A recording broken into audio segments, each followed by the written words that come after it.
भाई सब जगह वाले भगवान से काम ना होगा।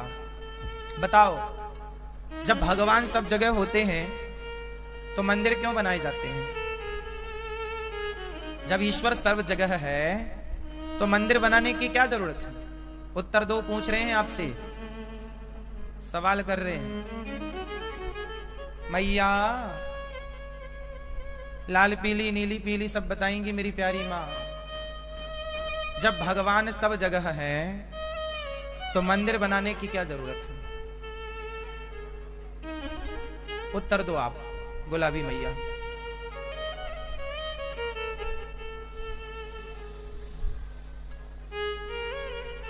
सुनो, जल्दी बताओ मेरी माँ, इतना टाइम कहाँ है? पीछे वाले भैया चश्मा वाले सोफे पे बैठे हैं, हाँ, पीले भैया के बगल में आपसे ही दे पूछ रहे हैं। जब भगवान सब जगह है तो मंदिर बनाने की क्या जरूरत है? क्यों बनाए जाते हैं मंदिर? क्यों जाते हैं लोग मंदिर? बताओ,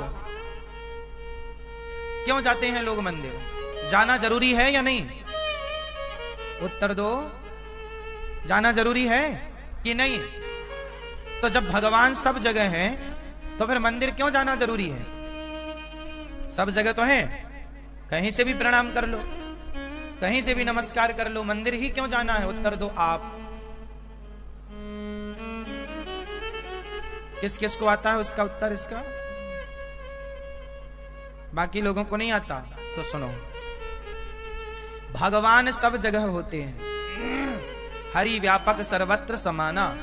भगवान तो जोर से सब जगह है, तो फिर मंदिर बनाने की क्या जरूरत है? फिर मंदिर जाने की क्या जरूरत है? भाई भगवान तो सब जगह है तो मंदिर क्यों जाएं? जैसे हवा तो सब जगह है, हवा तो सब जगह है, पर जब गर्मी लगती है तो कूलर के सामने जाना पड़ता है कि नहीं? एसी चालू करनी पड़ती है कि नहीं? हवा तो सब जगह है, पर एसी की हवा में एक अलग ठंडक है। क्या है? ठंडक है। हवा तो सब जगह है, पर कूलर की हवा में एक अपना एक शीतलता है, ठंडक है। हवा तो सब जगह है, पर पीपल की छांव की हवा ठंडी है। धूप की हवा गर्म है, नीम की, वट की, पीपल की, आम की छांव की हवा क्यों जी सही है? ठंडी होती है छांव की हवा या गर्म? जबकि धूप की हवा, हवा तो सब जगह है, पर जब गर्मी लगती है तो सब जगह की हवा काम नहीं करती, कूलर और एसी की हवा काम करती है। उसी प्रकार भगवान तो सब जगह हैं, परंतु मंदिर में भगवान कूलर और एसी की तरह हृदय को ठंडक पहुंचाने वाले हैं। मंदिर के भगवान तो एसी की तरह मन को ठंडक पहुंचाने वाले हैं। भगवान तो सब जगह हैं, पर भगवान की विशेष एनर्जी, विशेषता वहां है मंदिर में। मंदिर में भगवान का जो स्वरूप है, भगवान का विग्रह है, उस रूप में एक विशेषता होती है। सारे भक्तों ने उसे अपने चित्त में बसाया है। भक्तों के भाव ने, भक्तों के प्रेम ने उस विग्रह में प्राण प्रतिष्ठा कर रखी है। वो ईश्वर जो मंदिर में होते हैं ना, वो एक विशेष पॉजिटिविटी से भरे हुए होते हैं, एक सकारात्मकता। आप देख लो, मंदिर में जाने से एक अपने आप आपको शांति का अनुभव होता है, एक अपनापन सा महसूस होता है। मंदिर कोई क्यों जाता है? कुछ ना मिलता तो मंदिर जाते ही क्यों? मंदिर ध्यान का केंद्र है, इसलिए मंदिर का शिखर होता है। क्यों होता है? बोलो भाई, ये बताओ, आपके मोबाइल में टावर मिलता है ना, नेटवर्क, तो नेटवर्क के बहुत बड़े नेटवर्क वो टावर गड़े हैं कि नहीं, लगे हैं कि नहीं, ऊंचे ऊंचे बड़ी टावर ऊंचे पे लगते हैं कि नीचे पे लगता है? क्यों लगता है? ताकि वो सैटेलाइट से कनेक्ट रहे और वो नेटवर्क लेकर और आपके मोबाइलों तक पहुंचाए, यही तो उसका काम है। वो सैटेलाइट से नेटवर्क लेता है और लेकर के उसे आप तक पहुंचाता है। बोलो हाँ, ऊंचे में होता है ना, इसलिए हमारे जितने प्राचीन मंदिर हैं सबका शिखर ऊंचा है, क्योंकि ऊंचे में नेटवर्क मिलता है। परमात्मा का भी ऊपर तो स्काई में, आकाश में ईश्वर की पॉजिटिविटी का नेटवर्क तो है। जब उस मंदिर के नीचे बैठते हैं तो वह नेटवर्क पॉजिटिविटी का आपके भीतर प्रवेश कर जाता है और आप पॉजिटिविटी से भर जाते हैं। जैसे मोबाइल में सिग्नल मिलता है, ऐसे मंदिर का वाइब्रेशन भी तो आप तक पहुंचता है या नहीं? पॉजिटिविटी पहुंचती। विज्ञान समझा रहा हूं मैं आपको। हमारे ऋषि मुनियों ने बहुत गहन चिंतन किया है मंदिरों पर, इसलिए मंदिर का शिखर ऊंचा होता है, ध्वजा होता है, गुम्बज होता है। ऊपर आपने ध्यान दिया होगा तो सोने के कलश होते थे पहले मंदिरों में, अब पीतल के होते हैं। क्या है ये पीतल का कलश, सोने का कलश? क्या है सोने में गुण? जितने भी ट्रांसफार्म होते हैं ना, इनमें सोना तांबा प्रयोग में होता है। तांबे के तार होते हैं। आपके घर में जो वायर होता है वो तांबे का होता है। अधिकांश वायर में जो तार होते हैं वो काहे के होते हैं? तांबे के, कॉपर के होते हैं ना। हमारे ऋषि मुनियों ने इन सब धातुओं पर पहले रिसर्च किया। ये सारी चीजें, सोना, ये सब एनर्जी को आपने देखा होगा बड़े बड़े मंदिरों में, बड़ी बड़ी बिल्डिंगों में, अब नई बिल्डिंगों में एक चीज लगाई जाती है, पता है? ऊपर एक अर्थिंग लगाया जाता है, बिल्डिंग के ऊपर एक तार लगाया जाता है, वो जमीन के अंदर कनेक्ट होता है। जैसे बिजली गिरती है ना, बरसात में कड़कता है, तो उससे बिल्डिंगें डैमेज ना हो, यदि वो बिजली गिरी तो तुरंत वो नीचे पहुंचा देगी उस पावर को, उस एनर्जी को। हाँ या ना? हाँ या ना? होता है ना? क्यों? मतलब कोई एनर्जी आती है कई बार, जैसे आप बोलते हैं बिजली कड़की, बिजली गिर गई। ये बिजली क्या गिर गई? कई बार बिजली गिरती है पेड़ के ऊपर, पेड़ सूख जाता है। घर के ऊपर गिरती है, घर गिर जाता है। आदमी के ऊपर गिर जाए, आदमी तुरंत मर जाता है। एक बिजली गिरी, मतलब आकाश में एक अपना पावर है या नहीं? उसी पावर को मंदिर, वो पावर को एक केंद्रित करके, सबका कंज्यूम करके, सबकी एनर्जी लेकर, और जब आप उस गुम्बज के नीचे बैठते हैं तो ऊपर अंतरिक्ष, आकाश की एनर्जी को, पॉजिटिव एनर्जी को आपके मस्तिष्क में पेस्ट कर देता है, आपके मस्तिष्क तक पहुंचा देता है मंदिर। इसलिए मंदिर एक वैज्ञानिक हिसाब है। मंदिर में घंटा लगाया जाता है, एक बार बजाओ, पहले बड़े बड़े घंटे टन चलता, उसकी ध्वनि निकलती है टन। क्यों? आपका दिमाग बहुत अशांत है, बहुत ध्यान से सुनिएगा। आपका दिमाग बहुत अशांत है, तभी आपने घंटा बजाया तो आपका दिमाग सारी जगह से हटके एक जगह केंद्रित हो जाएगा, इसलिए घंटा होता है। अब आप ये माने ना माने, पर ये सारी चीजें आपके मन को, आपके मस्तिष्क को केंद्रित करने के लिए होती थी। बड़ा घंटा बजाओगे ना, घंटे के नीचे खड़े होकर, टन, आपका सारा मन जहां जहां भटक रहा था सब जगह से मन हटके और एक जगह केंद्रित हो जाएगा घंटा बजाते ही। प्रैक्टिकल करके देख लेना आप। बस घंटा बड़ा होना चाहिए, वो पुराने घंटे होंगे और आप बजाएंगे, उसकी ध्वनि निश्चित आपके मन को, जो भटकाव है वो भटकते हुए तारों को काट देता है, वो केंद्रित कर देता है थोड़ी देर के लिए। इसलिए हवा सब जगह होती है, पर एसी की हवा में ठंडक होती है। ईश्वर सब जगह होता है, पर मंदिर में भगवान का जो विग्रह है, उस विग्रह के दर्शन से मन को जो ठंडक मिलती है वो अद्भुत होती है। इसलिए मंदिर में भी भगवान है, सब जगह भगवान है। अब उद्धव जी यही तो समझा रहे हैं कि भगवान सब जगह हैं, तो उनके लिए रोना क्या? मैया बोली कि तुमने प्रेम किया है कभी? बोले नहीं किया। बोले तुम नहीं जानोगे। जिसके पैरों में विमाई फटी ही नहीं, वो पीर पराई क्या जाने, और जिसने बेटी को जन्म दिया ही नहीं, वो बेटी की विदाई क्या जाने। सब चीजें सब कहां जानते हैं मेरी माँ? एक बात बताओ, कौआ काव काव करता है, क्या मतलब होता है उसका? बोलो, आप जानते हो? मिट्ठू बोलता है, आप उसका मतलब जानते हो? अच्छा ये बताओ, कौआ काव काव करता है मतलब क्या? कुछ तो बोल ही रहा होगा। कौन समझ रहा है उसकी भाषा? कौन? जोर से। कौआ की भाषा कौन समझता है? जोर से। कौआ ही समझेगा कौआ की भाषा। कौआ की भाषा, हाँ। चींटी की भाषा, चींटी की भाषा चींटी ना समझती तो एक के पीछे एक चींटी क्यों चलती? एक के पीछे ही एक चींटी क्यों चलती? तुम इंसान भी एक के पीछे नहीं चल पाते लाइन से, इतना डिसिप्लिन नहीं है जितना चींटी में होता है। एक के पीछे एक ही चलती है, हाँ या ना? ध्यान से देखा है? उनका भी तो कोई सुर होगा, वो भी तो कुछ शब्द होंगे उनके, लेकिन उनकी भाषा कौन समझ पाएगा? सिर्फ जोर से।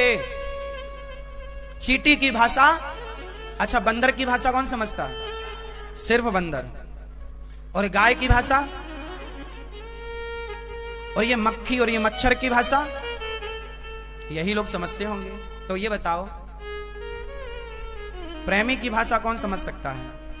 हाँ। भक्त की भाषा कौन समझ सकता है? अरे भगवान की भाषा कौन समझ सकता है? भगवान की भाषा जो है, भगवान ने अपने भक्तों को अपनी भाषा समझा रखी है। तो प्रेमी जो भगवान के भक्त हैं, भक्त की भाषा भक्त ही समझ सकता है। भक्त का अनुभव, भगवान का अनुभव कोई भक्त ही तो कर सकता है, सब थोड़ी कर सकते हैं। सबकी भाषा सब कैसे समझेंगे?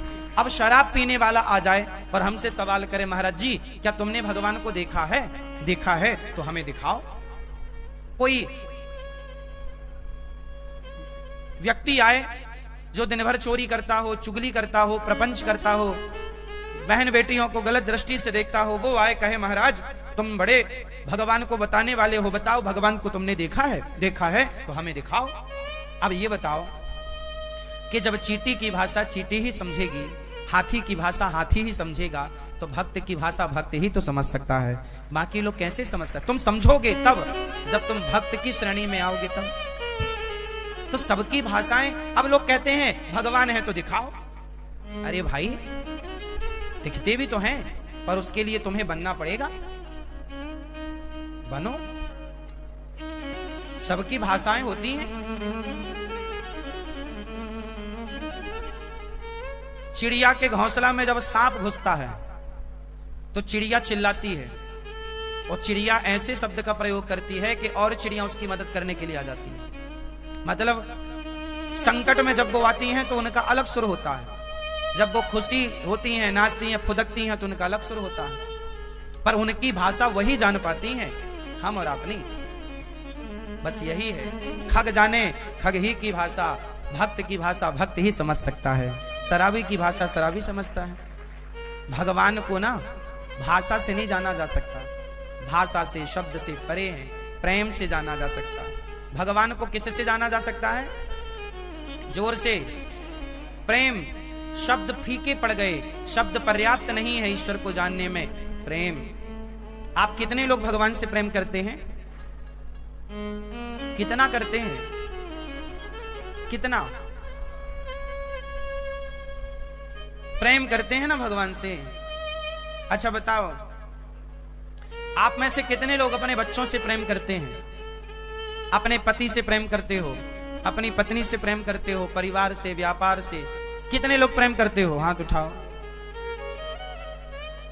आप लोग कह रहे हैं हम भगवान से भी प्रेम करते हैं और परिवार से भी प्रेम करते हैं। आप समझे नहीं, प्रेम एक से ही हो सकता है मेरी मां, दो से कहां होगा? यदि दो से प्रेम है तो ना वो इससे है ना वो उससे है, ना वो घर का है ना वो घाट का है। प्रेम एक से। प्रेम किससे? केवल भगवान से। अच्छा, आप सच मानो ना मानो, पर आप सब लोग प्रेम भगवान से ही करते हो, और आप अपने पति से, अपने बच्चों से प्रेम नहीं करते। जिसे आप प्रेम कहते हैं वो आपका मोह है, वो आपका राग है। क्या है वो आपका? मोह। जिसे आप प्रेम नाम दे रहे हैं वो आपका प्रेम नहीं है, वो आपका मोह है। मेरे बेटे से मेरा मोह है, लेकिन हमें ऐसा लगता है कि हम प्यार कर रहे हैं, वो प्रेम है ही नहीं। कोई भी मां अपने बेटे से प्रेम नहीं करती, मोह करती है। कोई भी पिता अपने बेटे से प्रेम नहीं करता, मोह करता है। ये मोह है, मेरा बेटा है ये, दिन भर उसकी सेवा करना, कपड़े बदलना माँ करती है। और ये मोह जरूरी भी है। यदि माँ के अंदर से मोह टूट जाए तो कोई माँ बेटे के कपड़े क्यों बदलेगी? पूरी व्यवस्था भंग हो जाएगी। ये मोह भी ईश्वर की एक व्यवस्था है और अच्छी व्यवस्था है। यदि आपका मोह आपके पति से ना हो तो फिर आप पति के पास रहोगी क्यों? मोह है इसलिए तो हो। पति का मोह आपसे है इसलिए दिन भर बाहर रहता है, शाम को आपके पास आता है। मोह ना होता तो वो किसी और के पास ना चला जाता। तो ये मोह ईश्वर की एक बहुत बड़ी व्यवस्था है। गाय के अंदर बछड़े के प्रति मोह होता है, पैदा होते ही चाटने लग जाती है। क्या होता है? जोर से, वो मोह है। क्या है वो? मोह। मोह अलग होता है और प्रेम अलग होता है। तो संसार से हमारा, जैसे दुकान से हमारा मोह है, पैसों से हमारा मोह है, इसलिए तो कहते हैं ये मोह ममता छोड़ो। एक टाइम तक तो अच्छी है ये मोह ममता, बच्चों को पढ़ा लिखा दिया, सेल्फ डिपेंड बना दिया, अब मोह ममता कम कर लो। आप में से कोई भी अपने बच्चों से प्रेम करता ही नहीं, आप लोग समझते ही नहीं। आप करते हैं मोह। और प्रेम किससे होता है? अच्छा ये बताओ, सच्ची बताना, आप अपने बेटों से, जो बेटों को आप सेवा करते हो, तो बेटों से बदले में कुछ चाहते हो या नहीं? बच्चों से कुछ चाहते हो या नहीं? उत्तर दो। माँ बाप अपने बच्चों से कुछ चाहते हैं या नहीं सेवा के बदले? हाँ या ना? जोर से क्यों नहीं बोलो मेरी माँ? हाँ, चाहते हैं। क्या? कि जैसे हम इसकी सेवा कर रहे हैं, ये भी बड़ा होकर हमारी माँ बाप का एक स्वार्थ तो होता ही है। और संसार में ऐसा कोई नहीं है जिसका कोई ना कोई स्वार्थ ना हो। बिना स्वार्थ के कोई आपकी तरफ देखेगा क्यों? अच्छा ये बताओ, मलमूत्र पड़ा है रास्ते में, क्या आप उसकी तरफ देखते हैं?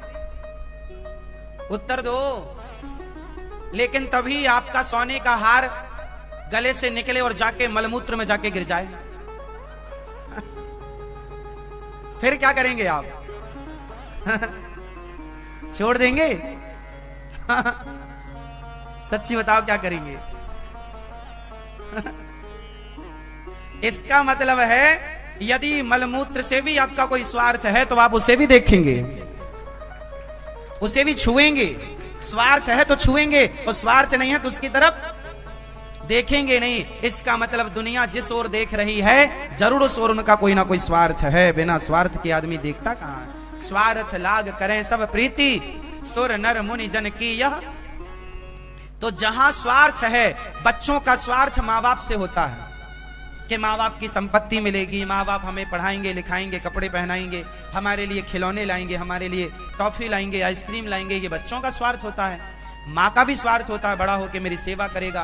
तो संसार में जो आपसे जुड़ा है उसका कोई ना कोई स्वार्थ आपसे है। और जहां किसी ना किसी प्रकार का स्वार्थ है वो मोह है। जहां जुड़ाव किससे है? स्वार्थ के कारण, वो मोह है। और जहां कोई स्वार्थ ना हो, हमें भगवान से क्या चाहिए? सुदामा जी इतने गरीब थे, खाने को रोटियां नहीं, फिर भी कृष्ण कृष्ण जप रहे हैं। बताओ सुदामा को कोई स्वार्थ था क्या? कृष्ण से कुछ चाहिए था क्या? 4 मुट्ठी चावल लेकर गए थे, चिवड़ा लेकर गए थे, देने के लिए, लेने के लिए नहीं गए। सुदामा निःस्वा, गोपियां कृष्ण के लिए रोती हैं, उनका नाम जपती हैं। क्या स्वार्थ है? स्वार्थ संसार से होता है, इसलिए वो मोह होता है। स्वार्थ ईश्वर से नहीं होता, इसलिए वो प्रेम होता है। जहां स्वार्थ ना हो वो प्रेम है, जहां स्वार्थ हो वो प्रेम नहीं है, वो मोह है। समझ में आई? वो क्या है? प्रेम कैसा है कि हम कृष्ण का नाम तो जप रहे हैं। ये साधु संत हमारे देश में बेचारे पेड़ के नीचे बैठे हैं, ना तो इन्होंने शादी कराई, चाहते तो शादी करा लेते, आप लोगों की तरह जिंदगी एंजॉय करते आनंद से। बड़े बड़े बाल बढ़ा रखे हैं, इतनी गर्मियों में उन बालों को धुल भी नहीं पाते। सर्दियों में इतने बड़े बाल धुलेंगे तो 4 घंटा सूखने में लगेगा, तब तक सर्दी बैठ जाएगी। आप स्त्रियां तो जानती होंगी बाल धुलना कितना कठिन काम है। वो भी सर्दियों में, जनवरी में। और वो साधुओं का सोचो जिनके सिर पे जटाएं बनी हैं। ये जटाएं काहे के लिए बनाए हैं? कोई आप लोगों को रिझाने के लिए छोड़ी हैं? ये संतों का त्याग, ना तो शादी कराई, ना तो उन्होंने अपने लिए कोई बढ़िया कपड़े पहने, ना तो अपने लिए कोई घर बनाया, ना तो अपनी कोई कुछ व्यवस्थाएं करी। पेड़ के छांव में बैठे बैठे राम राम कृष्ण कृष्ण जप रहे हैं, रो रहे हैं। किसके लिए? भगवान के लिए। बताइए, प्रेम तो ये है ना कि हम आपके लिए सब छोड़ के पेड़ की छांव में बैठ के भगवान का केवल स्मरण है। कुछ तेरे बिना भी क्या जीना, मैं जिस दिन भुला दूं तेरा प्यार दिल से, वो दिन आखिरी हो मेरी जिंदगी का। ठीक है नहीं आप? यदि आपको भूल जाएं हम, तो फिर हमारे जीवन का अर्थ ही क्या है? ये आंखें उसी रात हो जाएं अंधी, ये आंखें उसी रात हो जाएं अंधी, जो तेरे सिवा देखे सपना किसी का। मैं जिस दिन भुला दूं तेरा प्यार दिल से, वो दिन आखिरी हो मेरी जिंदगी का।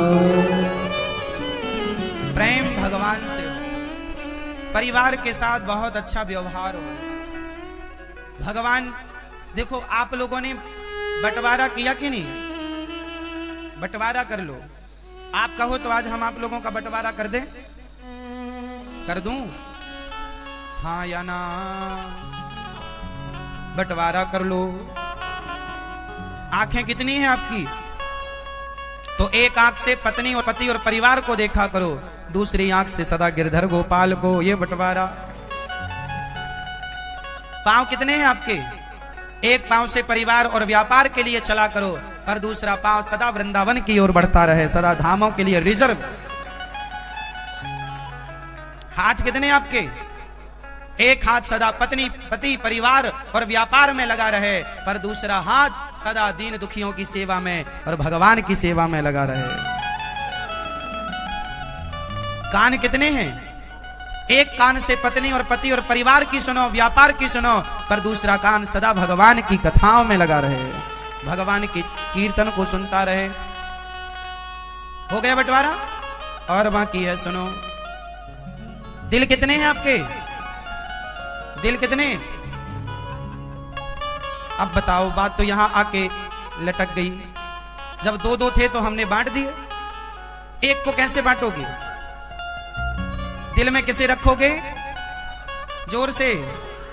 दिल में रखो भगवान को। और परिवार को कहां रखें? परिवार को, व्यापार को दिमाग में रखो, भगवान को सदा दिल में, परिवार को दिमाग में। जो दिमाग में होता है ना वो निकल जाता है, ताकि मरने के पहले सब निकल जाए, पर दिल में जो हो कभी ना निकले। तो भगवान को दिल में रखो, कभी ना निकले, परिवार को दिमाग में निकल जाए। लेकिन आपने उल्टा कर रखा है, भगवान को दिमाग में और परिवार को।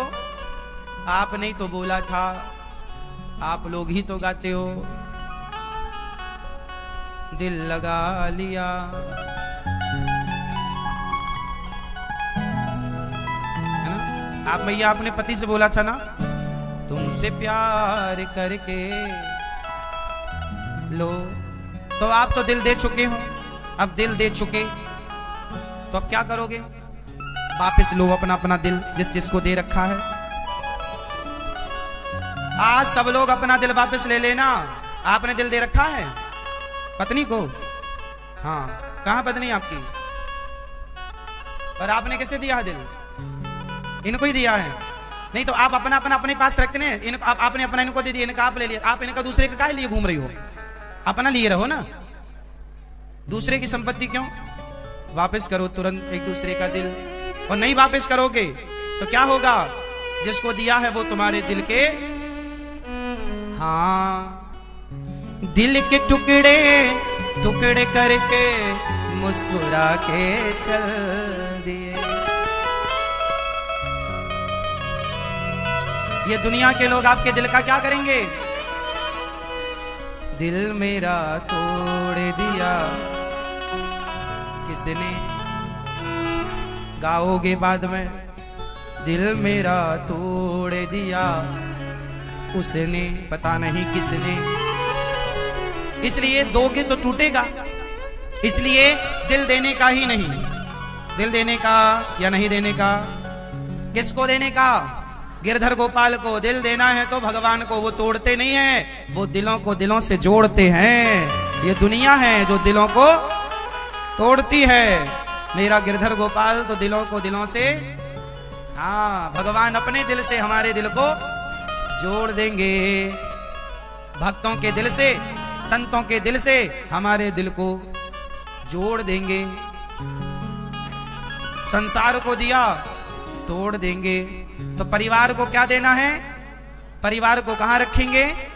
दिमाग में। ये मैया कहां चली? ये लो दिल लेने जा रही हैं वापस। चलो वापस करो दिल। हाँ, भगवान में मन लगाओ। गोपियों ने कहा अब तो हम मर जाएंगी। उद्धव जी समझा रहे हैं। गोपियों ने कहा, कृष्ण कह के गए थे आऊंगा, नहीं आए। अब तो तेरे बिना भी क्या जीना, ओ कान्हा रे तेरे बिना भी क्या जीना। फूलों में कलियों में सपनों की गलियों में तेरे बिना कुछ कहीं ना, तेरे बिना भी क्या जीना, ओ कान्हा रे तेरे बिना भी क्या जीना। सखी बोली अब मैं मर जाऊंगी, जब जीना ही नहीं, कृष्ण आए नहीं तो अब किसके लिए जीना। दूसरी ने कहा ना, कृष्ण का ध्यान चित्र बना रही है सखी, कृष्ण की बात कर रही। जब सुना कि कृष्ण नहीं उद्धव आए हैं तो गोपी ने कहा अब मर जाऊंगी। अचेत होकर गिर पड़ी सखी। तब दूसरी ने कहा आशा रख पगली आएंगे, हरि आएंगे।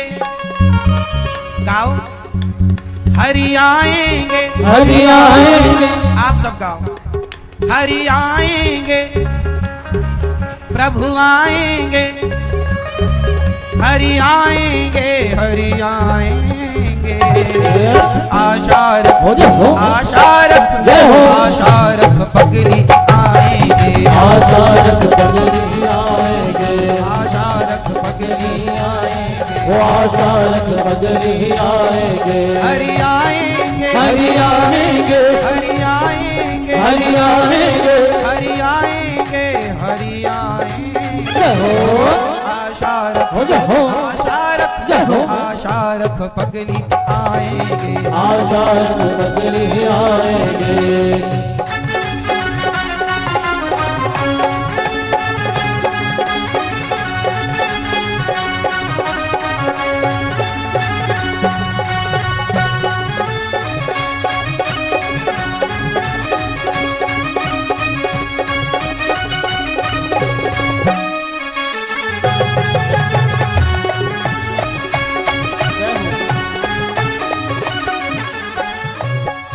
पहले मुख चंद्र दिखा करके फिर हाय वियोग दिखाने लगे। निज प्रेम की नाव चढ़ा करके मझधार में नाव डुबाने लगे। मझधार में नाव डुबाने लगे, मझधार में नाव डुबाने लगे। हरि आएंगे, हरि आएंगे, हरि आएंगे, हरि आएंगे, हरि आएंगे, हरि आएंगे। आशा रख पगली आएंगे, आशा रख पगली आएंगे।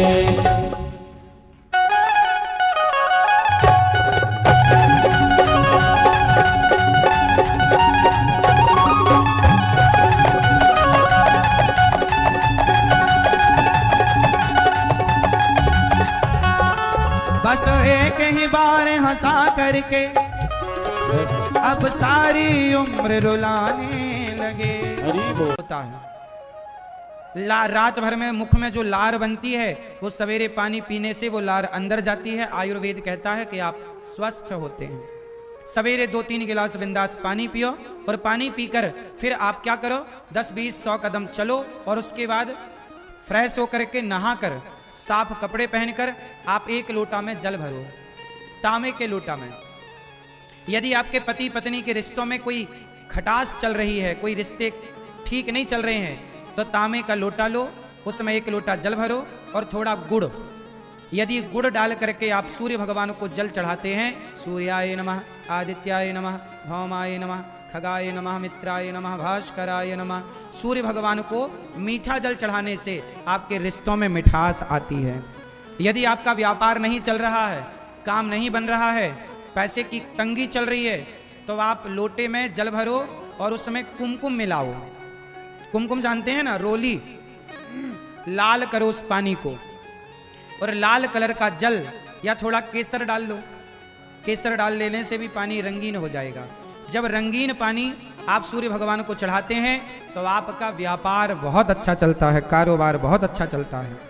तो परिवार में यदि खटास है तो गुड़ डालकर मीठा पानी सूर्य भगवान को, व्यापार नहीं चल रहा तो रंगीन पानी सूर्य भगवान को, पर सूर्य भगवान को आप नित्य जल चढ़ाएं। कितने लोग सूर्य भगवान को रोज जल चढ़ाते हैं? जो चढ़ाते हैं सच्ची वो बताएं। चढ़ाते हो? क्या बोलकर चढ़ाते हो?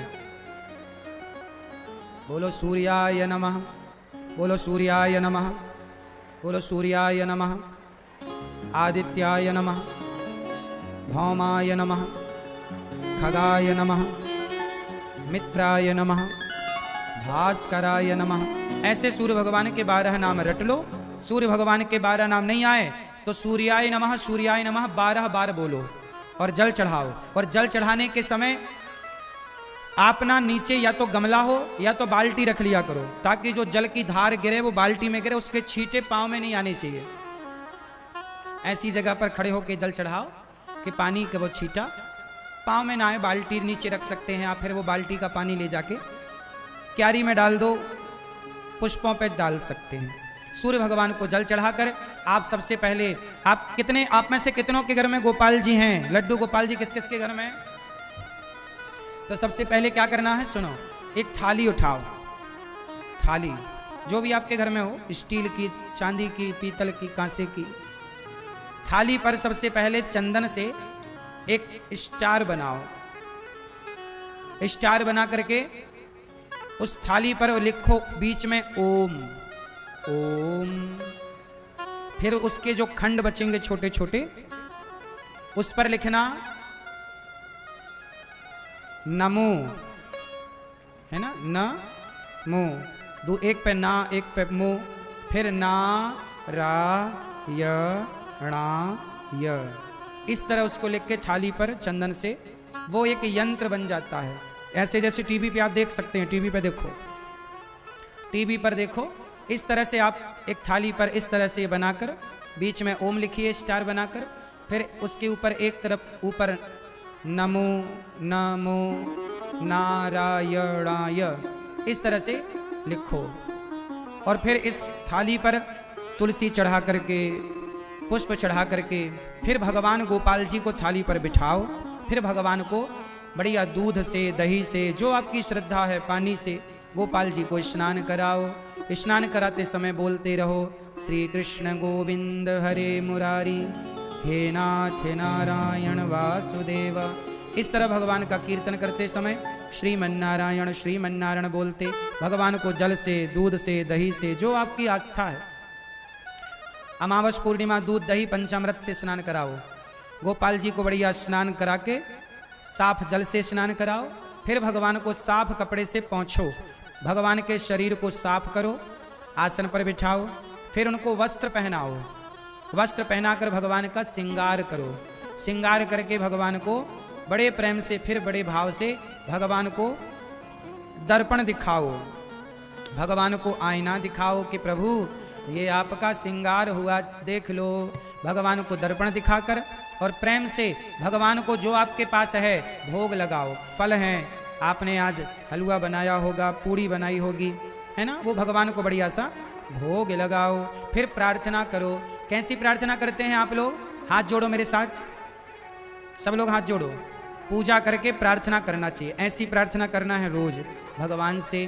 बोलो हे श्रीमन नारायण, सब लोग बोलो, बोलो हे श्रीमन नारायण, हे श्याम सुंदर, हम पापी हैं, अधम हैं, नीच हैं। हे नाथ, हम जैसे हैं आपके हैं। हे नाथ, हमारे अपराधों को क्षमा कीजिए। हे पतित पावन, हे करुणा सिंधु, जैसे आपने शबरी के घर जाकर बेरों का भोग लगाया, हे प्रभु इस दासी के घर भी, इस दास के घर भी आकर के आप भोग लगाएं। हे प्रभु जैसे आपने सुदामा पर कृपा की, हे नाथ हम पर भी करुणा कीजिए। जैसे आपने द्रौपदी की लाज बचाई, हे नाथ, हे श्याम सुंदर, हमारी भी लाज बचाइए। हे नाथ, जैसे आपने अर्जुन की गाड़ी चलाई, हे प्रभु, हे पतित पावन, हे मनमोहन, हे श्याम सुंदर, इस दासी की, इस दास की गाड़ी आप चलाइए। हे प्रभु हम अपने आप को आपके श्री चरणों में समर्पित करते हैं, हमें स्वीकार कीजिए। हे रघुनंदन, हे श्रीमन नारायण, आप ही हमारी माता हैं, आप ही हमारे पिता हैं। हे प्रभु हमारा आपके सिवा कोई नहीं। हे नाथ हमें स्वीकार कीजिए। भगवान की पूजा करो, भोग लगाओ और ऐसी प्रार्थना रोज करो। यदि आपकी लाज संकट में है, इज्जत जा रही है, तो कन्हैया से बार बार यही कहो, हे कन्हैया जैसे आपने द्रौपदी की लाज बचाई, हमारी भी लाज बचाइए। यदि आपके व्यापार बिजनेस में कोई उतार चढ़ाव चल रहा है, नैया डूबने पे आई, तो हे प्रभु जैसे अर्जुन को आपने पार लगाया, उनकी गाड़ी चलाई, हमारी भी थाम लीजिए प्रभु, हमें भी पार लगाइए। ऐसा भगवान से रोज कहना चाहिए, लेकिन आप तो ऐसी प्रार्थना करते ही नहीं। इस प्रार्थना को याद कर लीजिएगा, रोज ऐसी कहो, हे प्रभु हम आपके हैं, आप हम पर दया कीजिए, हम पर करुणा कीजिए। ऐसा करके भगवान को प्रणाम करना चाहिए। जो आपसे बन सके भगवान को भोग लगाओ, सेवा करो। ये पूजा होती है शारीरिक पूजा। ये वृंदावन के लिए निकल गए, यात्रा हमारी पूरी हुई, हम वृंदावन पहुंच गए।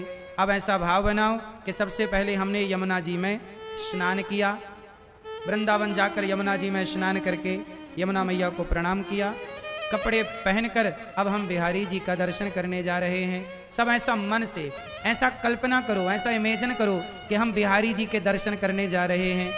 अब भाव बनाओ कि हम मंदिर पहुंच गए, हमारे सामने बिहारी जी हैं, पर्दा बंद है। अब पर्दा खुला तो सामने बिहारी जी की बड़ी बड़ी आंखें। भाव बनाइए कि आपके सामने बिहारी जी खड़े हैं, मंदिर में किस तरह दर्शन दे रहे हैं। बिहारी जी के माथे पर मुकुट रखा है, बड़ी सी आंखें हैं, सुंदर सी मुस्कान है, सुंदर से ठाकुर जी हमारी ओर देख करके मुस्कुरा रहे हैं। ऐसा भाव बनाओ कि आप भगवान जी को प्रेम से देख रहे हैं। अब भाव बनाओ, कल्पना करो, इमेजिन करो कि आप भगवान को झूला पे बिठा करके, राधा रानी भी और श्याम सुंदर भी दोनों को झूला पर बिठाकर झूला झूला रहे हैं। प्रेम से आप झूला झूलाकर जैसे केवट राम के चरण धो रहे हैं, आप भी ऐसा इमेजिन करो कि आप श्याम सुंदर के, श्री राधा रानी के चरण पखार रहे हैं, चरण धुल रहे हैं। भाव बनाओ कि हम भगवान के चरण धुल रहे हैं और चरणामृत पी रहे हैं। ऐसा भाव बनाओ कि हम चरणामृत पी रहे। फिर भगवान के पांव को पहुंच करके बड़े प्रेम से हमने भगवान को झूला झुलाया और श्याम सुंदर राधा रानी सोने के झूले पर, भाव बनाओ कि बड़ा सुंदर सोने का झूला है, उस पर कन्हैया बैठे झूल रहे हैं और आप भगवान के चरण सेवा कर रहे हैं, चरण दबा रहे हैं। अब आप भाव बनाओ कि आप भगवान को बढ़िया से लड्डुओं का, मोतीचूर के लड्डुओं का भोग लगा रहे हैं। सब लोग भगवान को भोग लगाओ, ऐसा भाव बनाओ कि आपके हाथ से श्याम सुंदर खा रहे हैं, प्रभु भोग लगा रहे हैं, भगवान भी खा रहे हैं, श्री राधा रानी खा रही हैं, ऐसा भाव बनाओ। अब आप कमल के 2 पुष्पों की माला, कमल की माला बनाकर श्याम सुंदर को दे रहे हैं, राधा रानी को दे रहे हैं। तो राधा रानी ने कन्हैया को माला पहना दिया, कन्हैया ने राधा रानी को माला पहनाया। इस तरह भगवान का यह दर्शन आप कर रहे। अब ऐसा इमेजिन करो कि भगवान ने गिरिराज जी को उठा रखा है और गिरिराज जी की तलहटी पर हम भी खड़े हैं, हम भगवान का दर्शन कर रहे। एक उंगली पर गिरिराज जी हैं, सुंदर से कन्हैया, श्याम सुंदर के घुंघराले से बाल, एक एक उनके अंग का, मुखमंडल का दर्शन करो। फिर भगवान जी ने गिरिराज जी का जहाँ की तहाँ उन्हें पधराया। मैया यशोदा भोग लगा रही हैं, आप भी उनको भोग लगाओ। भगवान श्री कृष्ण की एक एक लीला का आप दर्शन करो। भगवान श्याम सुंदर गोपियों के घर जा रहे हैं, कभी माखन चुरा रहे हैं, हम भी उनकी मंडली में हैं, हम भी माखन खा रहे हैं। फिर श्याम सुंदर को अपने मन मंदिर में बिठाओ, ऐसा भाव बनाओ कि हम अपने मन मंदिर में उनको बिठा करके और उनसे प्रार्थना कर रहे हैं, निवेदन कर रहे हैं। सब लोग फिर प्रार्थना करो, भगवान से कहो, हे नाथ, हे पतित पावन, हे करुणा सिंधु, हे दीन दयाल, हे भक्त वत्सल, हे श्याम सुंदर, हम पापी हैं प्रभु, करोड़ों जन्मों से हमने पाप किए हैं। हे नाथ, हम जैसे पापी को आप स्वीकार कीजिए। जैसे गाय अपने बछड़े को चाट कर निर्मल करती है, ऐसे हे नाथ आप ही हमें निर्मल कीजिए, हम स्वयं को निर्मल नहीं कर सकते। हे प्रभु, हे पतित पावन, हमें स्वीकार कीजिए। श्रीमन्नारायण, सब बोलो श्रीमन्नारायण। चरणौ शरणं प्रपद्ये श्रीमते नारायणाय नमः।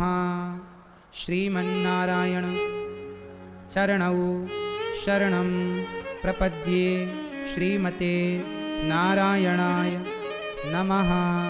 हे श्रीमन्नारायण, बोलो हे श्रीमन्नारायण। हम अपने आप को एकादशी में बड़ी निष्ठा थी। एक दिन एक घटना घट गई, दुर्वासा जी आ गए। कब आए? द्वादशी के दिन। और द्वादशी का नियम होता है, एकादशी का नियम होता है कि द्वादशी को ही पारण कर लेना चाहिए। पारण मतलब कुछ खा लेना चाहिए, तब व्रत पूरा होता है।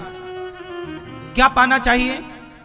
कभी जगन्नाथ जी जाया करो तो जगन्नाथ जी में वहां सूखा चावल मिलता है प्रसाद में, गुलाबी कलर के कपड़े में लिपटा हुआ मिलता है वहां, 10 रुपए 20 रुपए में। वो जगन्नाथ जी का प्रसाद वहां के भक्त ना सुखा लेते हैं, भात होता है ना, भात चावल सुखा लेते हैं, फिर उसको 10 रुपए 20 रुपए में प्रसादी बिकता है, वो ले आया करो। और जब भी एकादशी आया करे तो जगन्नाथ जी का वही चावल के प्रसाद से द्वादशी को व्रत पूरा किया करो। द्वादशी को, एकादशी को चावल नहीं खाना चाहिए, पर द्वादशी को चावल जरूर खाना चाहिए। और कौन सा चावल? इस धरती में सबसे श्रेष्ठ चावल क्या हो सकता है? जगन्नाथ जी का भात सबसे उत्तम। जगन्नाथ के भात को जगत पसारे हाथ, भगवान जगन्नाथ जी का प्रसाद सबके घर में होना चाहिए।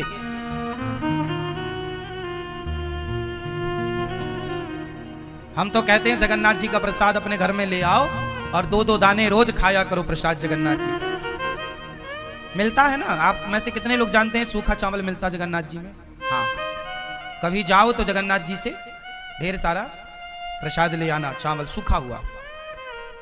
बनाते हैं ना चावल, फिर उसे सुखा लेते हैं धूप में, फिर वो बिकता है। तो दुर्वासा जी द्वादशी के दिन आए।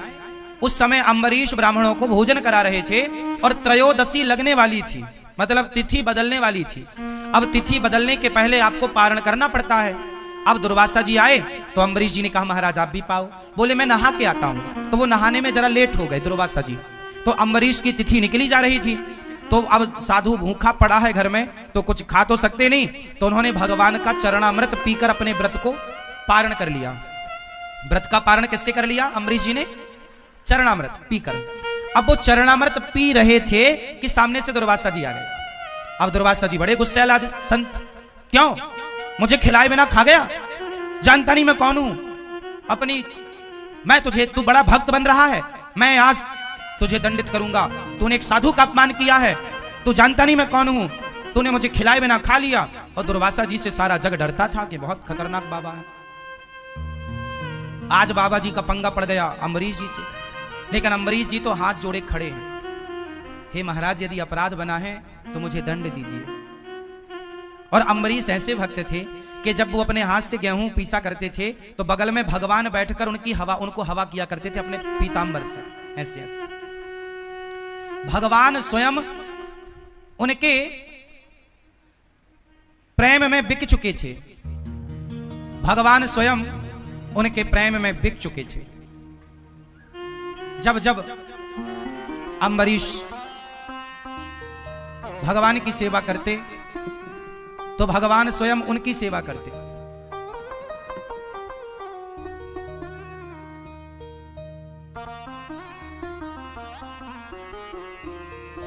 अम्बरीश उनकी सेवा करते और भगवान उनकी सेवा करते।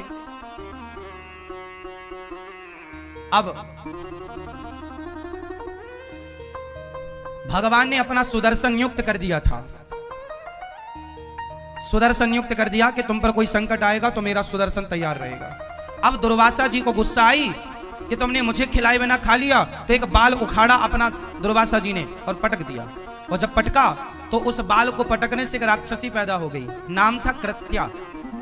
उस कृत्या ने अम्बरीश को नुकसान पहुंचाने के लिए, खाने के लिए दौड़ी, और जैसे ही दौड़ी तो भगवान का सुदर्शन चक्र नियुक्त था, जाकर कृत्या को भस्म कर दिया। और सुदर्शन साक्षात भगवान है, इसलिए भागवत जी में देखो आगे सबसे क्या रखा है, यह सुदर्शन। इसलिए हम कहते हैं कि अपने घर में द्वार के ऊपर भगवान सुदर्शन को लगाइए। ये देखो सुदर्शन चक्र, ये बीच में तिलक, ये बीच में शंख, ये सुदर्शन, ये भक्तों के परम रक्षक हैं। भक्तों को जो नुकसान पहुंचाता है सुदर्शन चक्र एक्टिव हो जाते हैं। अम्बरीश को नुकसान पहुंचाना चाहा, सुदर्शन भगवान एक्टिव हो गए, कृत्या को भस्म की और दुर्वासा जी को मारने सुदर्शन भगवान दौड़े। अब छोड़ूंगा नहीं बाबा, बहुत बड़ा बाबा बनता है, मेरे भक्त को नुकसान पहुंचा रहा। अब दुर्वासा जी भागे, हे ब्रह्मा बचाओ, ब्रह्मा बचाओ। ब्रह्मा ने देखा कौन आया, दुर्वासा क्या हुआ, बोले सुदर्शन चक्र लगा है पीछे। ब्रह्मा जी बोले निकलो मेरे घर से, हमारी ठिकाना नहीं है सुदर्शन से, तो निकलो। शंकर जी के पास गए, हे प्रभु बचाओ। शंकर जी बोले बाहर जाओ, अभी कोई गुंजाइश नहीं है, जिनका चक्र है उनके पास जाओ। अब गए भगवान नारायण के, हे प्रभु पाहि माम पाहि माम, हे प्रभु क्षमा क्षमा। भगवान बोले क्या हुआ, महाराज हम तो आपके भक्त हैं, पता नहीं क्या अपराध हुआ, ये सुदर्शन हमें मारे डाल रहा, जलाए जा रहा है, गर्दन काट देगा।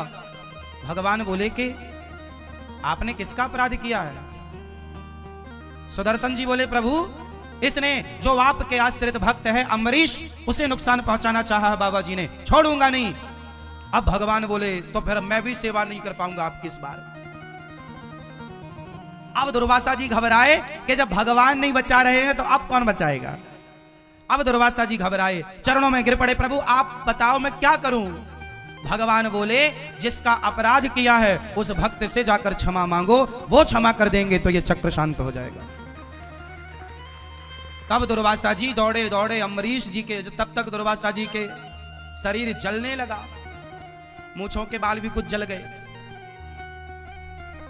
दौड़े दौड़े अम्बरीश जी के चरणों में गए। अम्बरीश जी ने देखा महाराज आप तो साधु हैं। अम्बरीश जी ने साष्टांग प्रणाम किया दुर्वासा जी को। दुर्वासा जी ने कहा हे अम्बरीश हमें क्षमा करो, हमने भक्त का अपमान किया है, अपराध किया है।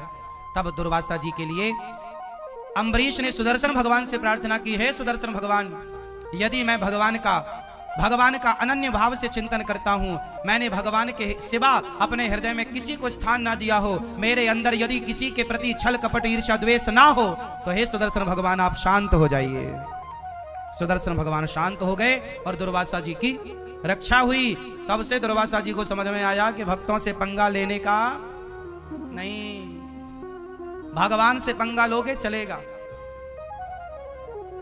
पर भक्तों से जो आप लोग साधुओं का अपमान करते रहते हो ना, अरे वो बाबा जी तो पाखंडी हैं, अरे वो तो ऐसे हैं ना, सच्ची बताओ तुम कितना जानते हो। सुनी सुनाई बातें क्यों,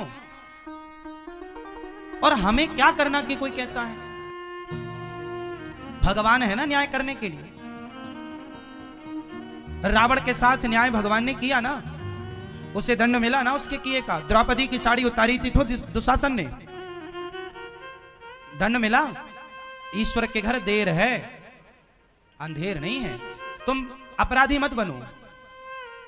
इसलिए कबीरदास जी ने कहा है, ना काहू से दोस्ती, ना काहू से, ना तो हमें किसी की निंदा चुगली करना, ना तो हमें किसी की प्रशंसा करना। अच्छा कहना है तो भगवान को, और बुरा कहना है तो खुद को। हम बुरे हैं, बुरा जो देखन मैं चला। बुराई करनी है तो खुद की करो, बुराई देखनी है खुद की देखो। और अपने को कृष्ण कृष्ण तो बोल रही है, राधे राधे तो बोल रही है, क्या गुनाह क्या कर रही है? तुम्हें तो बस बोलना है, मुंह फट हो, कुछ भी बोलना है। भगवान मेंढक बनाएंगे तुम्हें अगले जन्म में, टर टर करती रहना, फिर बहुत टर टर करती हो। कुछ भी क्यों बोलना है? तुम शराबी को कभी ये नहीं कहते कि ये पाखंडी है।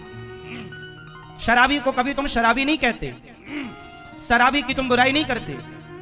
पर तुम्हारे पड़ोस में 4 लोग शराबी हैं, और तुम्हारे पड़ोस की 4 स्त्रियां हैं, 4 लड़कियां हैं जो रोज रात को शराब पीने के लिए वहां जाती हैं क्लबों में। तो तुमने उनके लिए नहीं बोला कि ये पाखंड है। ये कहा तुम क्लबों में जाके शराब पी रही हो, रात रात पूरी रात नाचती है लड़की और लड़के, लोग उन्हें कुछ नहीं कहते। पर कोई एक भजन करने लग जाए तो सारा गांव सारा समाज उसे पाखंडी कहने लग जाता, तुम बड़े पाखंडी हो। अब बताओ भाई, जमाना कितना उल्टा हो गया है। जो खुलेआम गलत कर रहा है उस गलत को कोई गलत नहीं कह रहा है, पर कोई सही करे तो सही को लोग गलत कहते हैं। अब ये कलयुग ही नहीं तो क्या है? अंधे हो, धृतराष्ट्र हो, फिर तुम गांधारी हो, पट्टी बंधी है आंखों में, जो तुम सही और गलत को पहचान नहीं पा रहे हो। कोई मांस ना खाए तो मांस खाने वाले लोग उस पर चढ़ाई कर देते, अरे तुम गलत हो, सारे लोग खा रहे हैं मांस, तुम क्यों नहीं खाती हो? यदि परिवार में सारे लोग मांसाहारी हैं और कोई लड़की मांस छोड़ दे, कोई लड़का मांस छोड़ दे, तो घर वाले टूट पड़ते, अरे तुम क्यों नहीं खा रही हो? मतलब भैया हम नहीं खा रहे हैं, गलत है ये किसी की हत्या करना। तो वो लोग क्या कहते, नहीं तुम गलत हो।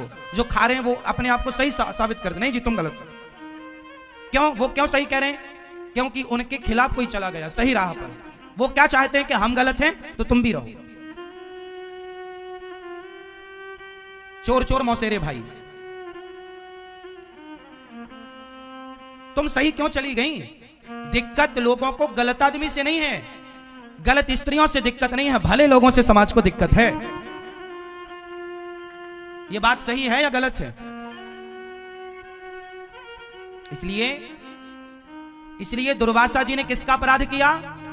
जोर से भगवान का या भक्त का? तो आप लोग भी, यदि कोई वृंदावन से जुड़ी स्त्री है, कोई वृंदावन से जुड़ा पुरुष है, और यदि वो वृंदावन के प्रति श्रद्धा रखता है, भगवान कृष्ण राधा रानी के प्रति श्रद्धा रखता है, और यदि आपने उसे पाखंडी कह दिया तो तुम्हारे सारे पुण्य उसके पास आ जाएंगे और उसके सारे पाप ट्रांसफर कर देंगे कि तू पाप भोग भैया। मैं सवाल पूछता हूं आप सबसे मतलब उन लोगों से, आप सबका मतलब है उन लोगों से जो ये शब्द का प्रयोग करते हैं कि तुम पाखंडी हो। भाई क्या पाखंड है? कोई साधु संत बाल बढ़ा लेते हैं, कपड़ा पहन लेते हैं भगवा, तो लोग कहते पाखंडी बाबा है।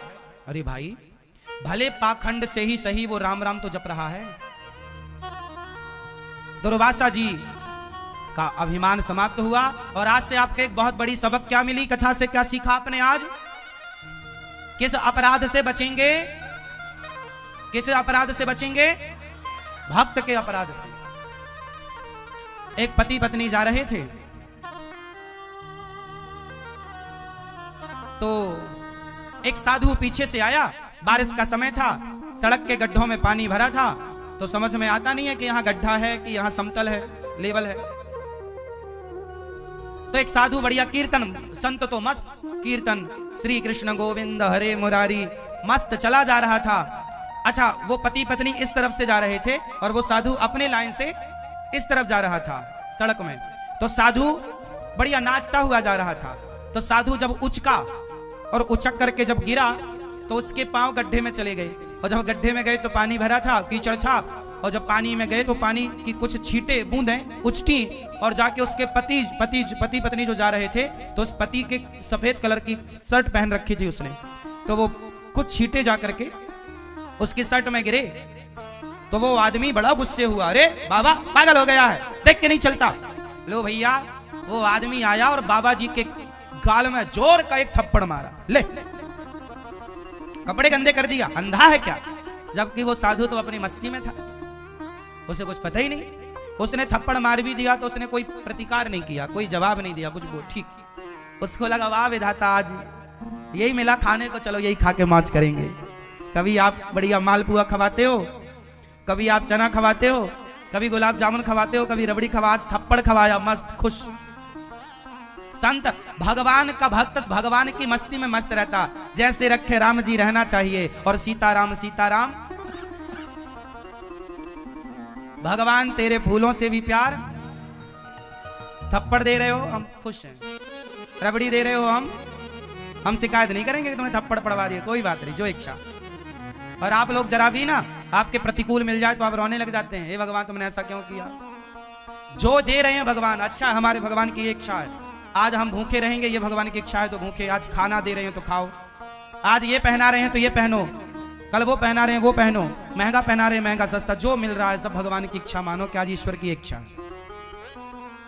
कोई आज आपको गाली दे रहा है, चलो कोई बात नहीं, भगवान की आज यही इच्छा, चलो सुन लेते, क्या घटेगा हमारा। संत जी बेचारे कुछ बोले नहीं, लेकिन भगवान तो भगवान है, भगवान गुस्सा हो गए, किसने मेरे भक्त को एक थप्पड़ मार दिया बताओ। अब वो जैसे ही घर गया, पति पत्नी घर गए, वो आदमी जैसे ही घर गया और अपनी सीढ़ी ऊपर चढ़ने लगा, सीढ़ी चढ़ते समय उसका पांव फिसला और ऊपर से सिर के बल नीचे गिरा, तुरंत उसकी मृत्यु हो गई। अब जब मृत्यु हुई तो अचानक किसी की मृत्यु हो जाए तो व्यक्ति तो दंग रह ही जाता है। सारे गांव के लोग, सारे लोग आ गए, उसकी पत्नी तो खूब रोई। तभी वो साधु फक्कड़ ना घूमता घूमता उसी के घर के सामने से गुजरा, तो उसने देखा कि यहाँ, अच्छा साधु को यह पता नहीं था कि ये उसी का घर है जिसने मुझे थप्पड़ मारा। तो साधु ने देखा कि आज यहाँ बहुत भीड़ के जासु वियोग विकल पशु ऐसे, प्रजा मातु पितु जी हैं कैसे। जासु वियोग, देखो राम के वियोग में पशु पक्षी रो रहे हैं, पशु रो रहे हैं, जिनके वियोग में पशु रो रहे हैं, उनके वियोग में उनके माता पिता की हालत क्या रही होगी। राम वनवास गए, कितना वियोग था ये कोई समझ नहीं सकता, कितना दुख मां कौशल्या के पास था और कितना अयोध्यावासी दुखी थे और कितना दशरथ जी दुखी थे। उस दुख की कोई सीमा नहीं, पारावार नहीं। अब राम जी जबरदस्ती सुमंत्र जी को विदा करते हैं और केवट भैया हैं, मांगी नावना केवट आना, कहीं तुम्हार मरम में जाना। आज राम जी केवट से नाव मांग रहे, मांगी नावना केवट आना। आज राम जी केवट से नाव मांग रहे हैं, केवट भैया जरा नाव लाओ, हमें पार जाना है। केवट बोले प्रभु नाव से क्यों पार जाना है, पानी कम है, आप यूं ही चले जाइए। देखो पहली बार भगवान ने कुछ मांगा, क्या मांगा, नाव। पर जिसकी नाव थी उसने कहा नहीं ना, मांगी नाव ना, हम नहीं लाएंगे। क्यों, कहाँ है तुम्हारे मरम में जाने। हे राम, मैं नाव नहीं लाऊंगा और मैं अपनी नाव में आपको बिल्कुल नहीं बिठाऊंगा। क्यों भैया केवट, तुम्हारा तो काम ही पार लगाना है, क्यों नहीं बिठाओगे। केवट बोला मैं आपको जानता हूं, आपके पांव से एक पत्थर को आपने स्पर्श कर दिया था तो वह नारी हो गई थी। पत्थर को आप छूते हैं तो पत्थर स्त्री हो जाता है। हमारी नाव को आपने छू दिया और कहीं वो भी स्त्री हो गई तो हमारी घरवाली लड़ेगी कि मैं थी तो ये कहां से आई। इसलिए राम हम पार नहीं लगाएंगे। अब देखो केवट कह रहा कि राम जी हम आपको पार नहीं लगाएंगे, हम आपके मर्म को जानते हैं। मर्म, भगवान के मर्म को लक्ष्मण हूं यह मर्म न जाना, जो कछु चरित रचा भगवाना।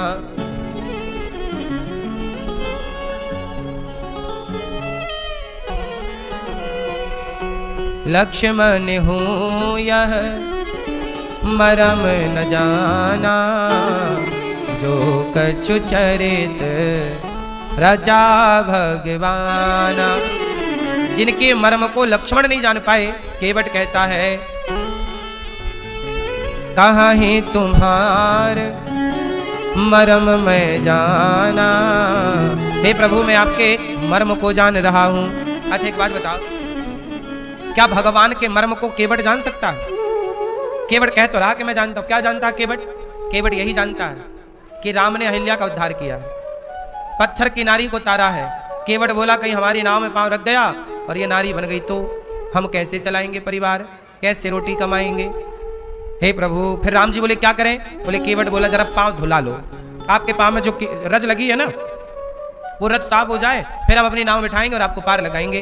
अच्छा, राम जी बोले हमें टाइम कम है, थोड़ा जल्दी चलो वरना कहीं लोग आ ना जाए अयोध्या से लेने के लिए, जल्दी चलो। केवट बोला सुनो राम जी, मैं आपके पिता की सौगंध खाता हूं। देखो केवट कितना चतुर है, अपने पिता की नहीं खाता, कसम भी खाया तो अपने बाप की नहीं। राम के पिताजी दशरथ जी, मैं आपके पिता की सौगंध खाता हूं, मैं आपको पार नहीं लगाऊंगा जब तक मैं आपके चरण नहीं धुल लेता। यही प्रतिपालूं सब परिवारो, नहीं जानूं कछु और कवारो।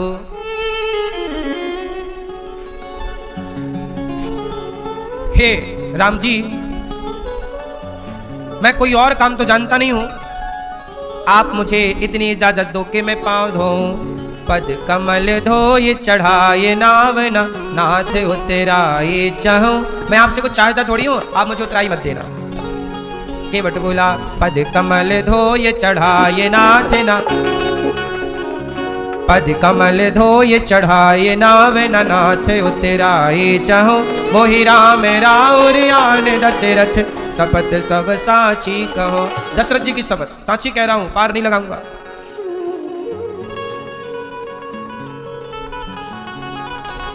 अब केवट कहता है हे दशरथ जी, हे राम, आप पार जाना चाहते हैं तो कृपा करो जल्दी पांव बढ़ाओ,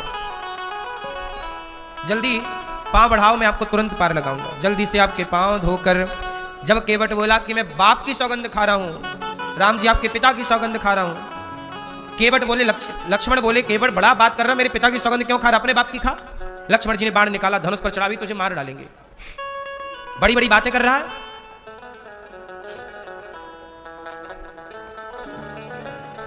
बड़ी बड़ी बातें कर रहा है, आज मैं तुझे मार दूंगा। केवट बोला हाँ लक्ष्मण जी, निकालो धनुष, निकालो बाण, मारो। जब आप मुझे मारेंगे तो आप मार देंगे तो यमराज जी कहेंगे केवट तुझे किसने मारा, तो मैं गवाही दूंगा रघुनाथ सुप्राणन सो प्रिय बंधु, वही मुझे बाण से मारत है। हे लक्ष्मण जी ये बताओ, जब यमराज जी मुझे ले जाएंगे और कहेंगे कि केवट तुझे किसने मारा, तो मैं गवाही दूंगा कि रघुनाथ सुप्राणन सो प्रिय बंधु, जो रघुनाथ जी का बंधु मतलब भाई, वही मुझे बाण से मारत है। फिर यमराज जी पूछेंगे कि तूने अपराध क्या किया, कहां मारा, क्या गलती थी, तब कहूंगा गवाही कौन, तो रघुनाथ है आज यहाँ पर जी, वही आंखों से आज निहारत है। रघुनाथ जी खुद निहार रहे हैं, देख रहे हैं कि मैं मर रहा हूं। क्या रघुनाथ जी मुझे मरता हुआ देख लेंगे? और मरता हूं कहां, सुचि गंगक तीर, रघुनाथ सुनाथ निहारत है। और अपराध क्या किया तूने, गलती, तो अपराध यही इस दासी का है, रघुनाथ के पांव पखारत हो। हे रघुनाथ जी, तो केवट से राम जी ने कहा अच्छा भैया तेरी क्या इच्छा है, बोले पांव धोऊंगा, ठीक है भैया।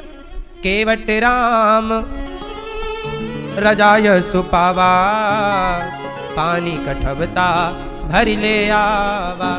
कठौता में पानी ले आया, केवट कठौता में पानी लाया और राम जी के चरणों को घिस घिस के साफ करने लगे। राम के पांव की रज निकाल रहा, धूल, क्योंकि राम के पांव में क्या है, जादू। कौन सा जादू, पत्थर को नारी बनाने का जादू। केवट ने धुल करके चरण, पत्नी अरे भाग्यवान यहाँ आओ, पत्नी को बुलाया। राम जी बोले पत्नी को क्यों बुला रहा है? बोले प्रभु मेरी पत्नी मेरे से बहुत छोटी है, उसकी आंखें अभी बढ़िया है, मैं थोड़ा बूढ़ा हो गया हूँ, वो देखेगी कि कहीं रज तो नहीं लगी। फिर अपने बेटे को बुलाया, सबका कल्याण करना चाहता है। केवट बोला राम इस वनाथ पर, राम इस वनाथ पर दया कीजिए, राम अपने चरणों को धुला लीजिए, राम अपने चरणों को धुला लीजिए। नाथ इस अनाथ पर, नाथ इस अनाथ पर दया कीजिए, राम अपने चरणों को धुला लीजिए, राम अपने चरणों को धुला लीजिए। नाथ इस अनाथ पर, नाथ इस अनाथ पर दया कीजिए, राम अपने चरणों को धुला लीजिए, राम अपने चरणों को धुला लीजिए। राम अपने चरणों को धुला लीजिए।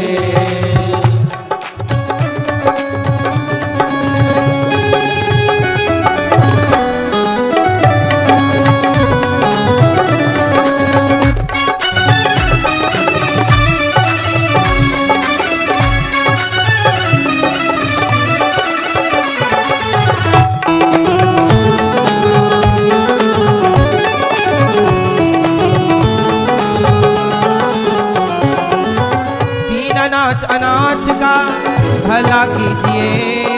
हे प्रभु आप यदि भला नहीं करेंगे हमारा तो हम पर भला कौन करेगा? मेरे घाट आए हैं चरण को बढ़ाइए, आइए करीब आके चरण को धुलाइए, आइए करीब आके चरण को धुलाइए। हाथ मेरे माथ पर, हाथ मेरे रख दीजिए, हाथ अपने चरणों को धुला लीजिए, हाथ अपने चरणों को धुला लीजिए।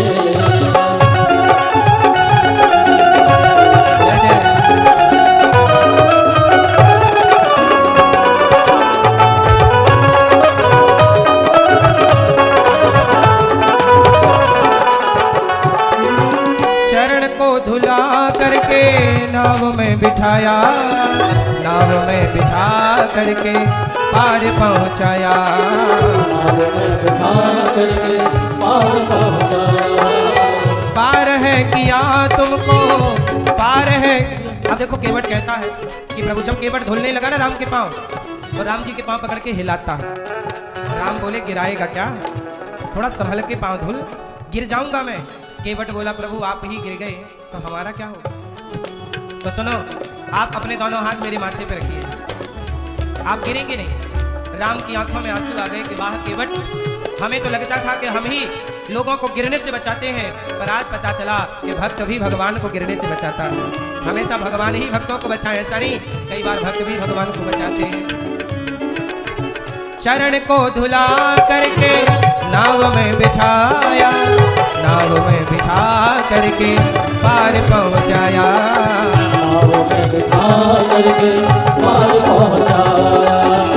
पार किया है तुमको, पार किया है तुमको, मुझको भी तारिए। हे प्रभु आपको हमने पार किया, अब हमें भी तारिए, ये शर्त है आपकी, आपके लिए जल्दी से मुझ पर कृपा कीजिए। और नाथ इस अनाथ पर, नाथ इस अनाथ पर दया कीजिए, राम अपने चरणों को धुला लीजिए, चरणों को धुला लीजिए, राम अपने चरणों को धुला लीजिए, चरणों को धुला लीजिए।